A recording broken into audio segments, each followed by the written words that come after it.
Hello everyone, कैसे हैं आप सभी। Welcome back again to UPSC diary PYQ club. अभी हम लोग जो 71st बीपीएससी है उसके लिए जो पीवाईक्यू है लास्ट 3 ईयर का, जैसे 68, 69 एंड देन 70 जो है वो एनालिसिस करेंगे एंड विल सी कि कैसे पीवाईक्यू पैटर्न रिपीट हुआ है। ठीक है, ये है सब्जेक्ट GS1 का। बेसिकली GS1 का जो फर्स्ट सेक्शन होता है जिसमें art and culture plus history का एनालिसिस होता है। ठीक है, ये क्वेश्चन बेसिकली पूछा जाता है। आप इस टेलीग्राम ग्रुप को ज्वाइन कर सकते हो फॉर PDF।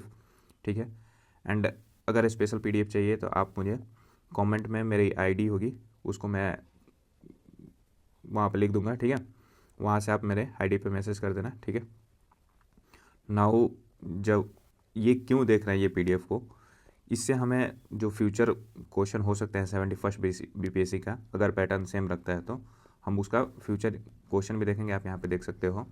ठीक है, प्लस इधर भी देख सकते हो, फर्दर इधर जो करंट अफेयर है वहाँ का भी देख सकते हो।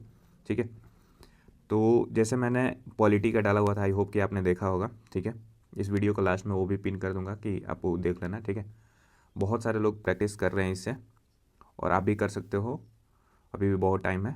तो 1 सप्ताह का टारगेट है हमारा हिस्ट्री का ख़त्म करने का, कंप्लीट रिवीजन के साथ with answer writing previous year question के सारे। ठीक है, तो लेट्स स्टार्ट आज का डिस्कशन। ठीक है, तो देखो 68 में क्या हुआ है कि 5 शॉर्ट क्वेश्चन पूछे हुए हैं। जो क्वेश्चन 1 है ये कंपलसरी होता है सबके लिए। क्वेश्चन क्या क्या पूछा हुआ वो देख लो कि एक तो गवर्नमेंट ऑफ इंडिया 1858 के बारे में पूछा हुआ है, फिर बिरसा मुंडा एक्ट, फिर इंडिगो, फिर Patna Kalam painting and then development of caves in eastern India in ancient times. Right now 69 का देखो कि 69 में क्या पूछा हुआ है। 69 में पूछा हुआ है कि Indian Council Act 1892, Santhal uprising, Champaran Satyagraha, Mauryan architecture. ठीक है, and then cave painting of eastern India in ancient period. Basically यहाँ पे क्या पूछा है कि डेवलपमेंट ऑफ केव पूछा हुआ है और यहाँ पे केव पेंटिंग पूछा हुआ है।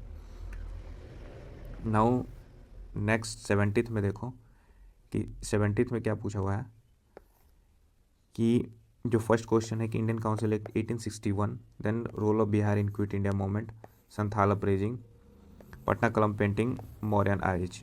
नाउ जब अगर आपने 68 और 69 का एनालिसिस जब किया था, जैसे मैंने किया था, तो मैंने यही देखा था कि हमें क्या क्या करना है। तो मुझे रियलाइज़ हुआ था कि जो गवर्नमेंट ऑफ इंडिया एक्ट है, इसके एक्ट्स को, मेजर एक्ट्स को वो करके जाना चाहिए। वो मैं करके गया था। नाउ यहाँ पे देखा था कि बिरसा पूछ लिया है, तो नेक्स्ट ट्राइबल में कौन है, तो संथाल है। ठीक है, तो इस दोनों को तो करना ही है। ठीक है, मतलब जो भी यहाँ पे क्वेश्चन दिया है इसको करना ही है। ठीक है, अपार्ट फ्रॉम दैट क्या हमारा सीक्वेंस बन सकता है वो देखते हैं।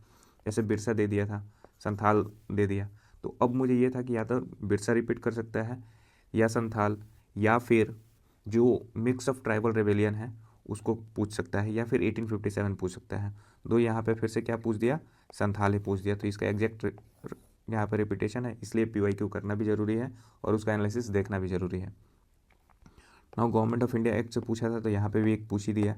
ठीक है, अब नाउ यहाँ पे देखो इंडिगो रिवॉल्ट, इंडिगो रिवॉल्ट क्या है, नेशनल मूवमेंट से एसोसिएटेड है।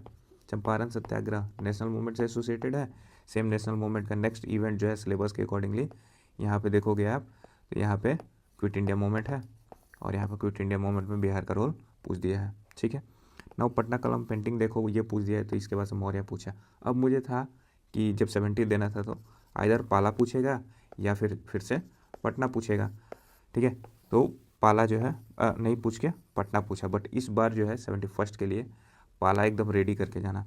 ठीक है, पटना कलम पेंटिंग ये पूछ दिया। ठीक है, और फिर क्या हुआ कि ये तो एब्सर्ड, दोनों टॉपिक एब्सर्ड थे, मतलब रैंडम BPSC का ट्रेंड नहीं था कि कभी केव पेंटिंग या केव के बारे में पूछें।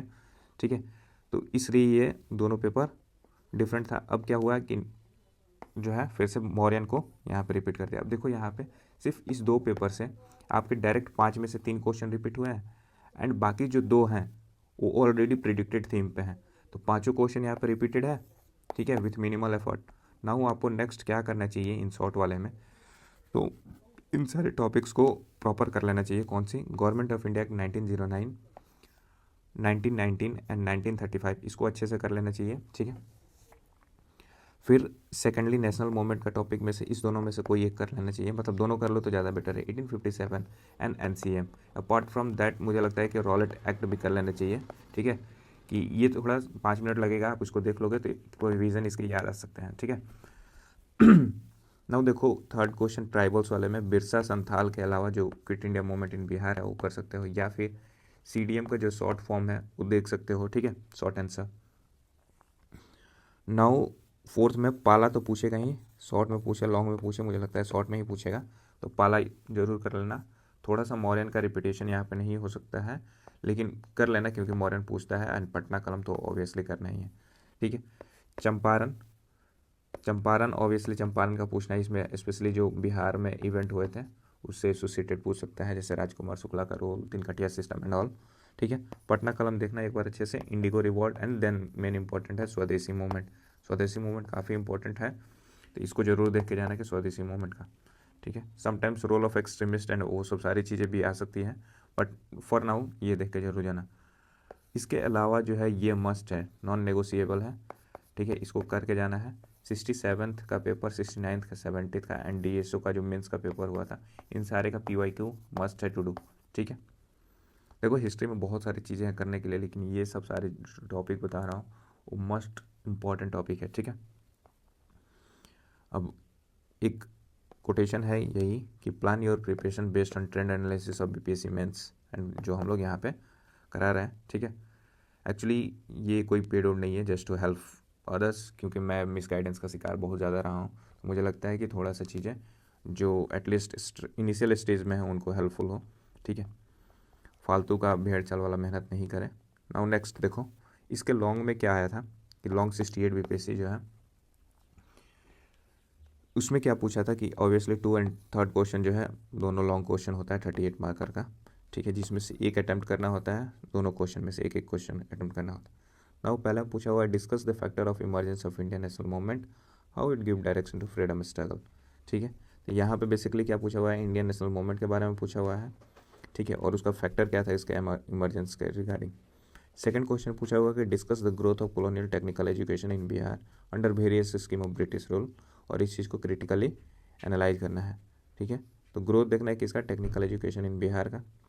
नाउ थर्ड क्वेश्चन है कि analyse the development of temple in north India, ठीक है। रविन्द्रनाथ टैगोर का idea of society and culture क्या था उसको बताना है।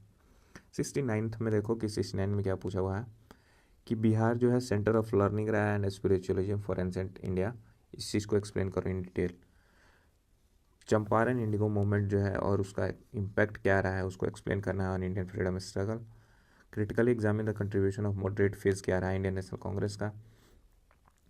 Trace the development of modern education in Bihar. Now इसको देखने के बाद से, इस दोनों पेपर को देखने के बाद से हमें क्या मिल रहा है कि यहाँ पे देखो, जैसे यहाँ पे इंडियन नेशनल मूवमेंट का फैक्टर ऑफ इमरजेंस पूछा है, तो इंडियन नेशनल मूवमेंट हमारे लिए, इंडियन फ्रीडम स्ट्रगल हमारे लिए बहुत ज़्यादा इंपॉर्टेंट टॉपिक हो गया है, वो आगे पूछा जा सकता है। Now growth of technical education यहाँ पे पूछ दिया है, तो western education as a whole पूछेगा, यहाँ पे भी देख लो modern education, development of modern education, और यहाँ पे सिर्फ सेंट्रिक किया है बिहार को लेकर, ठीक है, और इसका इम्पैक्ट क्या पड़ा। क्वेश्चन का यहाँ पे रिपीटेशन दिखा इसका। नाउ नेशनल मूवमेंट से रिलेटेड था, तो यहाँ पे इंडियन फ्रीडम स्ट्रगल में, यहाँ पे देखो क्या पूछा हुआ है कि इंडियन फ्रीडम स्ट्रगल में, और यहाँ पे फैक्टर ऑफ इमरजेंस नेक्स्ट क्या है, नेक्स्ट मेजर इवेंट क्या हुआ है, तो चंपारण से ही तो इमरजेंस हुआ है ना, तो इसके बारे में यहाँ पे पूछ दिया है चंपारण के बारे में, ठीक है। नाउ अगेन फिर से इंडियन नेशनल मूवमेंट में क्या हुआ है, कांग्रेस का रोल, इंडियन नेशनल कांग्रेस, ठीक है, इसका कंट्रीब्यूशन क्या था, बेसिकली मॉडरेट फेज का पूछा हुआ है ना। तो यहाँ पे ये दोनों क्वेश्चन तो एब्सर्ड था, ऑब्वियसली रविन्द्रनाथ टैगोर वाला तो रिपीटेटिव है, बट डेवलपमेंट ऑफ टेम्पल्स वो थोड़ा न्यू था, बिकॉज 68 में काफ़ी सारे चेंजेस हुए थे, तो इसी से रिलेटेड जो है अब यहाँ पे एंशिएंट इंडिया बिहार का क्वेश्चन पूछ लिया बेसिकली कि लर्निंग कैसे था। अब मुझे ये समझ में आता है कि इंडियन नेशनल मूवमेंट इंपॉर्टेंट है, इंडियन नेशनल मूवमेंट इंपॉर्टेंट है, ठीक है, इंडियन नेशनल कांग्रेस इंपॉर्टेंट है, उसके इंपॉर्टेंट सेशंस हो गई है, फिर वो सब सारी चीज़ें, चंपारण इंपॉर्टेंट है, फिर से CDM आगे हो सकता है तो कहीं पूछ सकता है, वैसे बहुत कम पूछा है CDM से related, and quit India movement, ठीक है, ये सब मेरे मेजर फैक्टर है। अब इसको हम रेडी करके जाएंगे। अब क्या पूछ दिया कि चंपारण मूवमेंट फिर से पूछ दिया, यहाँ पे पूछा हुआ है चंपारण, यहाँ पे चंपारण दोबारा पूछ दिया है। नाउ एक क्वेश्चन आपको PYQ से डायरेक्टली आ गया। Now how far the British policy was responsible for the emergence of Indian national movement. अब इंडियन नेशनल मूवमेंट का जब ये क्वेश्चन देखोगे तो ऑब्वियसली फैक्टर ऑफ इमरजेंस में क्या दिखेगा, ठीक है, कुछ तो बैकग्राउंड होगा तभी तो इंडियन नेशनल मूवमेंट का स्ट्रगल होगा ना, तो ब्रिटिश पॉलिसी की वजह से ही इमरजेंस हुआ है इंडियन नेशनल मूवमेंट का। तो ये उसका रीजन यहाँ पे पूछ दिया है। और 2 क्वेश्चन डायरेक्ट रिपीटेटिव है। Then expansion of western education, यहाँ पे देखो technical education, modern education and then here is western education. Now यहाँ पे टैगोर के बारे में पूछ दिया था, ठीक है। तो यहाँ पे गांधी जी का कंस्ट्रक्टिव प्रोग्राम पूछा हुआ है, ठीक है। तो 3 ही टॉपिक मेजरली पूछता है, रविन्द्रनाथ टैगोर, जवाहरलाल नेहरू एंड गांधी जी, और ज़्यादातर फेमस है रविन्द्रनाथ टैगोर एंड गांधी जी, ठीक है। नाउ नेक्स्ट हमें क्या देखना चाहिए, जो इंपॉर्टेंट टॉपिक आ सकता है कि इंडियन फ्रीडम मूवमेंट में से 3 चीज़ें देखनी चाहिए। एक तो आईएनसी का role either in the form of moderate और एक्सट्रीमिस्ट, ठीक है। कांग्रेस सेशन, जो इंपॉर्टेंट कांग्रेस सेशन हुआ है जैसे 1916 का हो गया, ठीक है। फिर रामगढ़ सेशन हो गया, 1929 का हुआ रामगढ़ सेशन हुआ, ठीक है। तो ये सब सारे सेशन जो है, क्योंकि ये फर्स्ट रूलर जो है सेशन हुआ था आईएनसी का, वो चीज़ें इंपॉर्टेंट हो जाती हैं यहाँ पे। एंड देन जो ब्रिटिश का इकोनॉमिक पॉलिसी था, यहाँ पे देखो, यहाँ पे ब्रिटिश पॉलिसी जो है इमरजेंस ऑफ नेशनल है, इसका फर्दर एक्सटेंशन देखोगे तो ब्रिटिश पॉलिसी में अलग अलग तरह से पॉलिसी हो सकता है। एक इकोनॉमिक पॉलिसी हो सकता है, एक एजुकेशनल पॉलिसी हो सकता है कि एजुकेशन के थ्रू क्या इन्फॉर्म मतलब चेंजेस लाना है या पीपल को कैसे टिल्ट करना है टुवर्ड्स द ब्रिटिश गवर्नमेंट, जैसे कि एजुकेशन वाले सेक्टर में था, है ना। वैसा ही इकोनॉमिक की वजह से कैसे ये ड्रेन ऑफ वेल्थ एंड बाकी सारी चीज़ें की है, ठीक है। तो इकोनॉमिक पॉलिसी इनके काफ़ी इंपॉर्टेंट है। अगेन फिर नेशनल मूवमेंट से quit India movement and CDM का देख लेना, ठीक है। अब यहाँ पे क्विट इंडिया मूवमेंट जब देखोगे तो क्विट इंडिया मूवमेंट में बिहार का जो इम्पोर्टेंट पर्सनालिटी है जैसे कि राजेंद्र प्रसाद हो गए हैं, ठीक है, या फिर जेपी हो गए, है ना। तो ये टॉपिक देखना इंपॉर्टेंट है, इन सारे का रोल भी इन सब सारे टॉपिक्स में, राइट। फिर technical education and western education हर साल पूछ रहा है, तो इस साल भी करना नॉन नेगोशिएबल है, मे भी पूछ सकता है, ठीक है। नाउ एक्सट्रीमिस्ट का रोल एंड जवाहरलाल नेहरू, मुझे इस बार भी लगता है कि गांधी जी ही पूछेगा, ठीक है। बट ये करके जाना चाहिए। अपार्ट फ्रॉम दैट जो मैंने टॉपिक शॉर्ट में बताया है उसका लॉन्ग फॉर्म भी करना है, ठीक है। एंड ये सारे टॉपिक्स तो दोबारा करने ही हैं, ठीक है। तो अगर इतना चीज़ें कर लेते हो, ठीक है, दिस 3 ईयर्स का PYQ प्लस जो मैंने एक्स्ट्रा सजेशन दिया है वो है ये, अगर ये कर लेते हो तो क्वेश्चन जो है कहीं से नहीं छूटेगा और टाइम बाउंड मैनर में हो सकता है। आई होप कि ये आपको यूज़फुल लगा हो। Thank you so much for watching.